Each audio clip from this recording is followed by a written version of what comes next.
नमस्कार, स्वागत है आप सभी का सुजस सारांश की इस क्लास में। मैं हूं आपके साथ विपिन कुमार शर्मा और इस क्लास में हम पढ़ते हैं राजस्थान का करंट अफेयर्स, जिसका आधार होता है राजस्थान सरकार की सुजस पत्रिका, जो कि राजस्थान सरकार के सूचना एवं जनसंपर्क विभाग द्वारा प्रकाशित की जाती है। तो चलिए शुरुआत करते हैं हेडलाइंस के साथ। सबसे पहले न्यूज क्या है कि राज्य सरकार पेपर लीक में शामिल लोगों को सजा दिलवाने के लिए प्रतिबद्ध। ये जानकारी कहाँ से आई और ये घटनाक्रम, इसका संदर्भ क्या है? तो जैसा कि आप सभी जानते हैं, राजस्थान विधानसभा में अभी बजट सत्र संचालित है और बजट सत्र के दौरान ही ये मुद्दा उठाया गया और इसमें सरकार ने जवाब दिया है कि पेपर लीक में जो भी शामिल हैं उन सभी को हम सजा दिलवाएंगे। आज से दरअसल हम एक और चीज़ शुरू कर रहे हैं कि राजस्थान विधानसभा में जब तक बजट सत्र चलेगा तब तक हर दिन का क्या घटनाक्रम वहाँ हुआ, कौन सा नया विधेयक लाया जा रहा है या क्या मुद्दे उठाए गए हैं, क्या प्रश्न पूछे गए और सरकार ने उनका क्या उत्तर दिया, तो वीडियो में, इसी सुजस वाली वीडियो में हम लास्ट में थोड़ी देर उस पर भी डिस्कशन करेंगे। तो बजट सत्र जैसा चल रहा है अभी, अब कल से गणतंत्र दिवस है तो उसका अवकाश रहेगा, कुछ दिन स्थगित रहेगी विधानसभा। उसके बाद वापस जब से बैठक होगी तब पुनः हम उन चीज़ों को वापस क्लास में शामिल करेंगे। आज की क्लास में भी देखेंगे। अगली न्यूज क्या है? बेहतर सड़क सुरक्षा के लिए कवायद, जिसमें 25 हाईटेक इंटरसेप्टर रवाना किए गए हैं। यहाँ अगली न्यूज है, खेल संघों की समस्याओं के समाधान के लिए परिषद की बैठक शीघ्र होगी। और इधर सुजस मोबाइल ऐप के बारे में बताया गया है, इस पर क्या क्या उपलब्ध है। यहाँ सुजस ई बुलेटिन यानी कि ये PDF, ये न्यूज़पेपर जो हम डिस्कस कर रहे हैं, इसके साथ साथ वीडियो बुलेटिन जो कि न्यूज एंकर के साथ एक वीडियो सेक्शन होता है, पूरी बुलेटिन यहाँ जारी की जाती है। फिर न्यूज पॉडकास्ट, जिसको आप ऑडियो आर्टिकल कह सकते हैं, प्रेस रिलीज, सरकार के सोशल मीडिया पेज की जानकारी, सुजस द्वारा प्रकाशित चीज़ें, मंथली जो मैगजीन है वो सब, तो बहुत सारी चीज़ें हैं जो कि सुजस की मोबाइल ऐप पर उपलब्ध हैं। तो आप चाहें तो इसे डाउनलोड कर सकते हैं। अगले पेज पर आप देख पा रहे हैं, गणतंत्र दिवस के राज्य स्तरीय समारोह का पूर्वाभ्यास किया गया। यहाँ है राजस्थान विधानसभा से ही संबंधित, जिसमें सत्र में क्या क्या बातें हुई। तो जालौर एवं करौली जिलों के वन क्षेत्र में हरियाली कम नहीं हुई है, ऐसा वन मंत्री श्री हेमाराम चौधरी ने विधानसभा में जानकारी दी। और ये जो 811वां उर्स है उसके लिए मुख्यमंत्री द्वारा चादर भेंट की गई है ख्वाजा मोइनुद्दीन चिश्ती की दरगाह के लिए। आगे यहाँ न्यूज है, राजीव गांधी कृषक साथी सहायता योजना, इस योजना को डिटेल में देखेंगे। फिर है चारागाह भूमि के आवंटन मामले में दोषी कार्मिकों के विरुद्ध कार्रवाई हुई, तो सामान्य जो लॉ एंड ऑर्डर है उसकी एक सामान्य न्यूज है ये। और विद्या संबल योजना जो काफ़ी विवाद में रही किसी कारण से, उसके बारे में सरकार ने जानकारी दी है कि विद्या संबल योजना बंद नहीं हुई है और आरक्षण के प्रावधान लागू होने के बाद ये वापस शुरू की जाएगी। और यहाँ 74वां गणतंत्र दिवस, जिसमें जयपुर की चौपाटियाँ 3 रंगों से सजेंगी और देशभक्ति के तराने गूंजेंगे।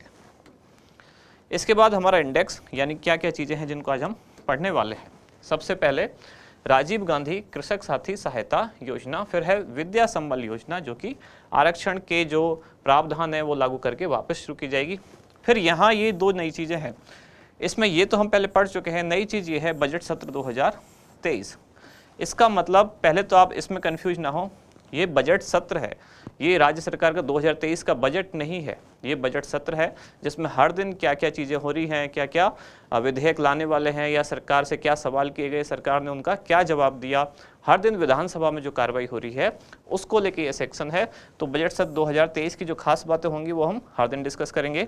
और फिर है सार्वजनिक परीक्षा भर्ती में अनुचित साधनों की रोकथाम के उपाय विधेयक 2022, यहीं से ही ये निकल के आया है। यानी कि अब बजट सत्र में लगातार ये पूछा जा रहा है कि पेपर लीक कैसे हो गए, सरकार ने क्या कार्रवाई की। अभी आपने देखा होगा पहले दिन, जिस दिन ही 23 जनवरी को यानी कि विधानसभा का सत्र शुरू हुआ, तो सबसे पहले RLP के 3 विधायकों को निलंबित कर दिया गया सत्र से। तो यही सारी जो चीज़ें हैं इनको लेकर लगातार चर्चा है। तो उससे हमारे काम की जो न्यूज़ निकल के आती है वो ये है कि ये विधेयक क्या है, सार्वजनिक परीक्षा विधेयक, यानी कि भर्ती में अनुचित साधनों की रोकथाम के उपाय वाला विधेयक, इसके क्या प्रावधान है, ये हमारे एग्जाम के पॉइंट ऑफ व्यू से इंपॉर्टेंट बनता है। तो ये सारी चीज़ें डिस्कस करेंगे। शुरुआत सबसे पहले राजीव गांधी कृषक साथी सहायता योजना प्रारंभ होने की बहुत सारी तिथियां हैं। सबसे पहले शुरू हुई थी 1994 में, फिर इसमें संशोधन के साथ शुरू हुई 2009 में, और वर्तमान में जो संचालित है ये 2013-14 में संशोधित हुई थी और उसके बाद अब इसके नए प्रावधान लागू हो चुके हैं। योजना का उद्देश्य क्या है कि जो किसान है या खेतीहर मजदूर हैं, अगर कृषि कार्य के दौरान दुर्घटना में इनकी मृत्यु हो जाती है या अंग भंग हो जाते हैं, उस स्थिति पर इनको सहायता राशि प्रदान की जाती है। किस योजना के तहत? राजीव गांधी कृषक साथी सहायता योजना। ऐसी ही एक योजना और है जिससे आपको कंफ्यूज नहीं होना है, यहाँ है राजीव गांधी कृषक साथी सहायता योजना, और एक और ऐसी योजना है जो है मुख्यमंत्री कृषक साथी सहायता योजना। दोनों अलग अलग योजना है, दोनों में कंफ्यूज ना हो। आज हम बात कर रहे हैं किसकी? राजीव गांधी कृषक साथी सहायता योजना, जो किससे संबंधित है? किसान या खेतीहर मजदूर जो कि मजदूरी लेकर किसानी करते हैं, एक तरह से खेतों में काम करते हैं, तो वो अगर किसी दुर्घटना में घायल हो जाते हैं कृषि कार्य के दौरान या उससे संबंधित कार्य के दौरान, तब उनको आर्थिक सहायता प्रदान की जाती है। कौन से विभाग द्वारा संचालित है? तो कृषि उपज मंडी समितियों के जरिए कृषि विपणन निदेशालय द्वारा ये योजना संचालित है। लाभान्वित वर्ग कौन है? तो कृषि एवं खेतीहर मजदूर, साथ ही मंडी प्रांगण में कार्यरत जो पल्लेदार या हमाल, जो कि कृषि उत्पाद जैसे कि गेहूं की बोरियां या चने की बोरियां, ये सारे उठा के इधर से उधर रखते हैं, जिनको पल्लेदार या हमाल कहते हैं। कृषि मंडी प्रांगण में, यानी कि जो अनाज मंडी जहां ये सामान खरीदे बेचे जाते हैं, वहां अगर किसी दुर्घटना का शिकार होते हैं ये लोग, तो वो भी इस योजना से लाभान्वित वर्ग में शामिल हैं। पात्रता क्या है? कृषि कार्य करते समय अथवा मंडी प्रांगण में विपणन यानी कि खरीदने बेचने का कार्य करते समय, विक्रय करने के अगले दिन तक वापस आते समय किसी दुर्घटना में मृत्यु या अंग भंग होने पर सहायता राशि दी जाएगी। ये खास बात है। खास बात क्या है इसमें कि लाभान्वित वर्ग तो ठीक है, फिक्स है कि कृषक होंगे, खेतीहर मजदूर होंगे, या जो मंडी में काम करने वाले पल्लेदार हैं वो होंगे, लेकिन योजना के लाभ के दायरे में वो कब आएंगे? ऐसा नहीं है कि पूरे साल में कभी भी कोई दुर्घटना उनके साथ हो जाए और इस योजना के तहत उनको लाभ मिले, ऐसा नहीं है। लाभ कब मिलेगा योजना का? जब या तो कृषि कार्य करते हुए कोई दुर्घटना का शिकार हो गए, यानी खेत में कुछ काम कर रहे हैं, जैसे किसी विषैले जानवर ने उनको डंक मार दिया, सांप ने डस लिया, बिच्छू ने काट लिया, इस तरह की कोई दुर्घटना में मृत्यु या कुछ अंग उनका खराब हो गया, अंग भंग हो गया, जैसे बड़ी बड़ी मशीनें चलाते हुए, ट्रैक्टर, थ्रेशर वगैरह ऐसी कुछ चीज़ें काम करते हुए किसी अंग में चोट लग गई, तो पहली बात तो होगी कि कृषि कार्य करते समय, या फिर जब वो उत्पाद वहाँ से या जो फसल है वो खेत से निकाल के पहुँची है कहाँ? मंडी में। अब मंडी में खरीदते बेचते समय कोई दुर्घटना हो जाए, या फिर जब वो फसल मंडी में बेचकर अगले दिन वापस अपने घर आ रहे हैं, उस दौरान भी अगर रास्ते में कोई दुर्घटना हो जाती है, तब ही इस योजना का लाभ उनको दिया जाएगा। यानी कि जैसे कृषि कार्य समाप्त हुआ, वो सकुशल अपने घर वापस आ गए अपने उत्पाद बेचकर मंडी में, उसके बाद योजना का लाभ उनको नहीं मिलेगा। अगर इसके बाद कोई दुर्घटना होती है तब एटलीस्ट इस योजना के तहत लाभ नहीं मिलेगा। और बहुत सारी योजनाएं सरकार द्वारा संचालित हैं, जैसे कि चिरंजीवी दुर्घटना बीमा या कोई और ऐसी योजना जिसमें उनको लाभ मिल सकता है। लेकिन इस योजना के पात्र तभी हैं जब कृषि कार्य करते समय दुर्घटना होती है, या मंडी में दुर्घटना होती है, या मंडी में फसल बेचने के अगले दिन वापस आते हुए कोई दुर्घटना होती है, केवल तभी इस योजना के लाभ उनको मिलेंगे। कौन कौन सी दुर्घटना इसमें शामिल है और उसमें कितना उनको लाभ दिया जा सकता है? जैसे कि अगर किसान की या खेतीहर मजदूर की मृत्यु हो जाती है, तब कितनी सहायता राशि दी जाएगी? 2 लाख रुपए। 2 अंगों में पूर्णतः क्षति होती है, जैसे कि दोनों हाथ में, दोनों पैर में, दोनों आंखों में, या इनमें से कोई 2 अंग, यानी कि एक हाथ एक पैर या एक पैर एक आंख, इस तरह से कोई 2 अंग, तब उनको कितनी सहायता राशि? 50,000। रीढ़ की हड्डी टूट जाए या सिर पर चोट लगने से कोमा में चला जाए, तब 50,000। पुरुष अथवा महिला के संपूर्ण सिर के केश की डी स्कैल्पिंग हो जाए, तब कितना? 40,000। पुरुष अथवा महिला के सिर के बालों की आंशिक डी स्कैल्पिंग हो जाए, तब 25,000। इस तरह से बहुत सारी कैटेगरी जिसमें डिवाइड है। पूछे जाने वाली बात सबसे ज़्यादा तो क्या है कि अधिकतम सहायता राशि कितनी है? मृत्यु होने पर है 2 लाख रुपए, और या फिर न्यूनतम पूछी जा सकती है, न्यूनतम कितनी है? तो वो है 5,000 रुपये। तो रेंज कहाँ से कहाँ तक है? 5,000 से 2 लाख। अब किस कैटेगरी में कितने हैं वो डिटेल में यहाँ दी गई है। जैसे एक अंग, जैसे एक हाथ एक पैर या एक आंख, इसमें कोई चोट लगती है तो 25,000 रुपये। 4 उंगली कटने पर 20,000, 3 उंगली कटने पर 15,000, 2 उंगली कटने पर 10,000, 1 उंगली कटने पर 5,000। मंडी प्रांगण में जो कार्यरत पल्लेदार है या मजदूर है, उसको कृषि विपणन कार्य करते समय पैर में फ्रैक्चर हो जाए, हाथ में फ्रैक्चर हो जाए, दुर्घटना में फ्रैक्चर होने पर 5,000। कुल मिला के खास बात क्या है, 5,000 से शुरू होकर सहायता राशि अधिकतम कितनी जाती है, तो 2 लाख तक। ये रेंज हमको याद रखनी है। अगली योजना है विद्या संबल योजना। अभी ये काफ़ी विवाद का कारण रही। कारण क्या था कि आरक्षण के जो प्रावधान है वो शायद इसमें लागू नहीं थे, तो अभी सरकार ने जानकारी दी है कि आरक्षण के प्रावधान लागू करने के बाद योजना वापस शुरू की जाएगी, यानी कि योजना समाप्त नहीं की गई है। योजना क्या है, तो इसकी घोषणा की गई थी बजट 2021-22 में। कौन से विभाग द्वारा संचालित है, सामाजिक न्याय एवं अधिकारिता विभाग, राजस्थान। उद्देश्य क्या है, जितने भी शिक्षण संस्थान हैं चाहे किसी भी विभाग द्वारा संचालित है, उनमें क्या, जैसे विद्यालय हैं, कॉलेज हैं यानी महाविद्यालय, आवासीय विद्यालय हैं, या फिर छात्रावासों में जो भी विषय विशेषज्ञ अनुभवी व्यक्ति हैं उनको गेस्ट फैकल्टी के रूप में नियुक्त करने के लिए योजना संचालित है। केवल आपको एक ही शब्द याद रखना है। वैसे भी ये योजना आप लोगों को याद होगी ही अपने आप ही कि क्या है विद्या संबल योजना, किससे संबंधित है, तो गेस्ट फैकल्टी नियुक्त करने से संबंधित है। वो स्कूल में भी और कॉलेज में भी, यूनिवर्सिटी में भी या आवासीय विद्यालय हैं, सभी में गेस्ट फैकल्टी लगाने से संबंधित है। कौन सी योजना, विद्या संबल। नाम में भी पता चलता है विद्या को संबल देता। संबल कैसे, कि अभी अगर शिक्षकों की कमी है तो गेस्ट फैकल्टी के आधार पर उनको नियुक्त करके, ताकि विद्या में व्यवधान ना आए, उसको संबल प्रदान किया जा सके। अब हम बात करते हैं जो आज एक नई शुरुआत है, वो क्या है, बजट सत्र। पता है आपको बजट सत्र शुरू हो चुका है, 15वीं विधानसभा है और 15वीं विधानसभा का ये बजट सत्र है। अब इम्पोर्टेंट क्यों है इस बार, क्योंकि आप सभी जानते हैं कि इस सरकार का, यानी कि इस सरकार का जो कार्यकाल है 2018 से 23, तो इस दौरान ये आखिरी बजट है। अगले साल सरकार चुनाव में जाने वाली है। दूसरी बात, अभी जितनी आगामी परीक्षाएं हैं उन सभी के लिए भी बजट सेशन जो है या बजट में हुई जो घोषणाएं बहुत ज़्यादा इंपॉर्टेंट होती हैं।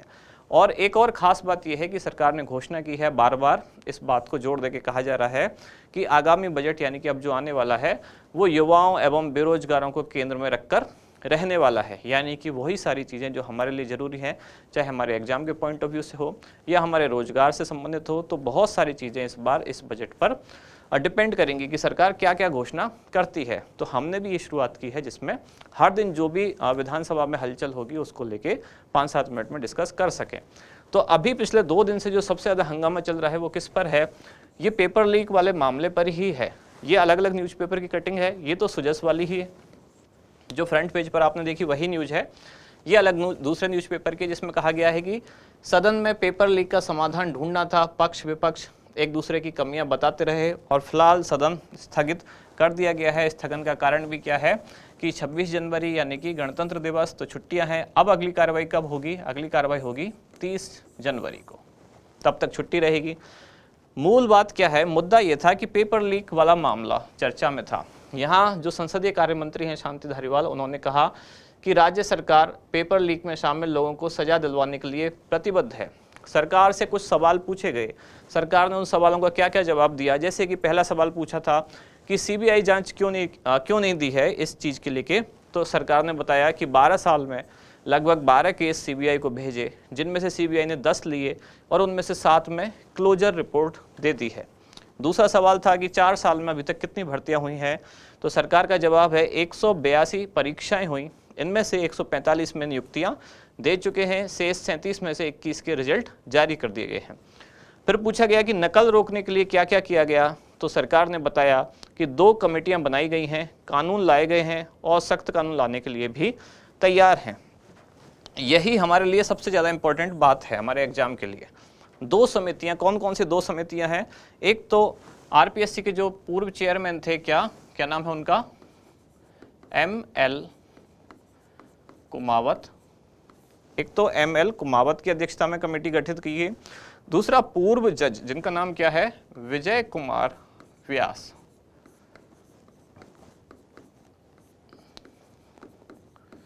तो ML कुमावत समिति और विजय कुमार व्यास समिति, आपको याद रखना है ये दोनों समितियां किससे संबंधित हैं, तो पेपर लीक वाले प्रकरण से नकल को रोकने के लिए या किस तरह से सख्ती लाई जाए जिससे कि जो कोई एजेंसियां कोई धांधली करती हैं या जो परीक्षार्थी हैं अनुचित साधनों का प्रयोग करते हैं, इसको रोका जाए। कौन कौन सी 2 खास बातें हैं, ML कुमावत समिति, ये ML कुमावत आरपीएससी के पूर्व अध्यक्ष रहे हैं, और दूसरी जो पूर्व जज हैं कौन, विजय कुमार व्यास समिति। दोनों समितियों के नाम आपको याद रह ही जाएंगे। बाकी यहाँ ज़्यादातर राजनीतिक सवाल जवाब हैं, पक्ष ने कुछ अपना जवाब दिया, विपक्ष ने कुछ सवाल पूछे, वो सारी चीज़ें हैं। दो बातें तो ऑब्जेक्टिव की एग्जाम से ये काम की निकल के आई। अब इसमें कौन सा विधेयक सरकार ला रही है उसको हम देखते हैं, और उस विधेयक का नाम क्या है, सार्वजनिक परीक्षा विधेयक, और ब्रैकेट में क्या लिखा हुआ है, भर्ती में अनुचित साधनों की रोकथाम के उपाय। सरकार ये बिल लाने जा रही है या बताने जा रही है कि इससे कैसे परीक्षा में होने वाले जो पेपर लीक वाले प्रकरण हैं हम उनको कैसे रोक सकते हैं। हमारे लिए प्रावधान जानना जरूरी है, चाहे एग्जाम प्रीलिम्स वाला हो, वन लाइनर कोई भी एग्जाम हो, या फिर मुख्य परीक्षा हो आरएस की, उन सभी के लिए ये विधेयक इंपॉर्टेंट है। तो क्या क्या प्रावधान है इसके तहत, राज्य में होने वाली सभी तरह की भर्ती प्रतियोगी परीक्षाएं ये इसमें शामिल होंगी, यानी कि जैसे स्कूल या जो यूनिवर्सिटी की है बोर्ड एग्जाम हो या विश्वविद्यालय की जो परीक्षा है वो इस विधेयक के तहत शामिल नहीं की जाएंगी। इसमें केवल भर्ती प्रतियोगी परीक्षाएं ही शामिल होंगी। उनके लिए जो पहले से प्रावधान है, बोर्ड परीक्षा में अगर कोई छात्र नकल करता है तो जो भी प्रावधान पहले से चले आ रहे हैं उन पर वही लागू होंगे। नया विधेयक केवल कॉम्पिटिटिव एग्जाम्स के लिए लागू होगा। फिर इसमें क्या है, अगर परीक्षा एजेंसियों से मिली भगत कोई करता है छात्र और कोई अनुचित साधनों का प्रयोग करता है तो परीक्षार्थी को कितना, 5 से 10 वर्ष तक की सजा और 10 लाख से 10 करोड़ रुपए तक का जुर्माना। ये कब है, जब परीक्षा एजेंसियों के साथ कोई मिली भगत है, यानी कि कोई संस्था जो एग्जाम करवा रही है, परीक्षार्थी का डायरेक्ट उससे कोई कांटेक्ट है या किसी के थ्रू उससे कोई कांटेक्ट है, तब परीक्षार्थी को सजा ज़्यादा दी जाएगी, और वो कितनी है, 5 से 10 वर्ष तक की सजा और 10 लाख से 10 करोड़ तक का जुर्माना। लेकिन कई बार ऐसा होता है परीक्षार्थी व्यक्तिगत लेवल पर ही कुछ अनुचित साधनों का प्रयोग करता है, यानी कि जो परीक्षा देने जा रहा है हो सकता है वो अपने साथ कोई कागज़ ले जाए या किसी डिवाइस का प्रयोग करे। तब अगर उसने किसी एजेंसी के साथ कोई सांठगांठ नहीं है, व्यक्तिगत तौर पर ही वो जिम्मेदार है अनुचित साधनों का प्रयोग करने के लिए, तब उसके लिए सजा का प्रावधान कम है। और वो क्या है उसको देखते हैं। अब अनुचित साधनों का, यहाँ वो लाइन लिखी हुई है जो मैं कहने वाला था कि अनुचित साधनों का प्रयोग करने वाले परीक्षार्थी को 3 वर्ष तक का कारावास और न्यूनतम 1 लाख रुपए का अर्थदंड। तो दोनों में आप अंतर समझ पाए, और परीक्षा से 2 वर्ष के लिए उसको बाहर किया जा सकता है। ये बात तब है जब परीक्षार्थी की किसी से कोई मिली भगत नहीं है, उसने खुद ही अपने लेवल पर कोई अनुचित साधन का प्रयोग किया है, कोई कागज़ साथ में लेके गया, कोई डिवाइस साथ में ली गई, तब केवल अगर अकेला परीक्षार्थी शामिल है, उसके साथ दूसरी कोई एजेंसी शामिल नहीं है, तब दंड उसको कम दिया जाएगा। लेकिन एजेंसी के साथ कोई मिली भगत है तब दंड भी ज़्यादा है, अर्थदंड भी ज़्यादा है, और सजा का भी प्रावधान ज़्यादा रखा गया है। अगर मैनेजमेंट या कोई संस्था के द्वारा अपराध किया जाता है तो संस्था को हमेशा के लिए बैन किया जा सकेगा। इस विधेयक के तहत जो अपराध होंगे वो गैर जमानती होंगे, और अपराधों की ट्रायल के लिए सेशन कोर्ट का प्रावधान किया गया है। और जो भी जांच करने वाला अधिकारी होगा वो कम से कम किस रैंक का होगा, एडिशनल एसपी यानी कि अतिरिक्त पुलिस अधीक्षक या उससे ऊपर के स्तर के अधिकारी होंगे। एडिशनल एसपी कौन होते हैं, ये डीएसपी से एक रैंक ऊपर के अधिकारी होते हैं और एसपी से एक रैंक नीचे के अधिकारी होते हैं। तो यानी इस विधेयक में कहा गया है जांच करने के लिए न्यूनतम जो योग्यता होगी अधिकारी की वो एडिशनल एसपी रैंक का होना चाहिए। इससे ऊपर की रैंक का मतलब हुआ कि कम से कम एसपी यानी कि पुलिस अधीक्षक ही उस प्रकरण की जांच करेंगे। लास्ट में हमारा अभ्यास प्रश्न क्या है कि राजीव गांधी कृषक साथी सहायता योजना का उद्देश्य क्या है। तो प्राकृतिक या मानवीय आपदा के कारण फसल खराब होने पर आर्थिक सहायता देना, कृषि कार्य के दौरान दुर्घटना होने पर आर्थिक सहायता देना, किसानों को मृदा की प्रकृति के अनुसार उचित फसल उगाने की जानकारी देना, या फिर कृषि उत्पादों को बीमा कवर प्रदान करना। तो इसका क्या होगा उत्तर वो बताएं कमेंट्स में। और इसके बाद आपके लिए छोटी छोटी 2 जानकारियाँ कि 30 जनवरी 2023 सेमिनार के साथ बैच शुरू होगा। किसका, आरएएस और आरएस प्रीलिम्स और सब इंस्पेक्टर यानी कि एसआई एग्जाम के लिए। कहाँ, तो नवलगढ़ रोड सीकर, जहाँ ये संस्थान स्थित है यानी कि कलाम एकेडमी। और इसके बाद हमारे वार्षिकांक के बारे में सामान्य जानकारी हम देख ही रहे हैं। जो लोग ऑफलाइन लेना चाहते हैं उनके लिए बुक स्टोर पर अवेलेबल है, और अगर आप ऑनलाइन इसको लेना चाहते हैं तो कलाम एकेडमी के पब्लिकेशन वाली वेबसाइट पर भी ये उपलब्ध है। तो यहाँ समाप्त होती है आज की क्लास। अब मिलते हैं कल अगली न्यूज़ के साथ अगली क्लास में। धन्यवाद।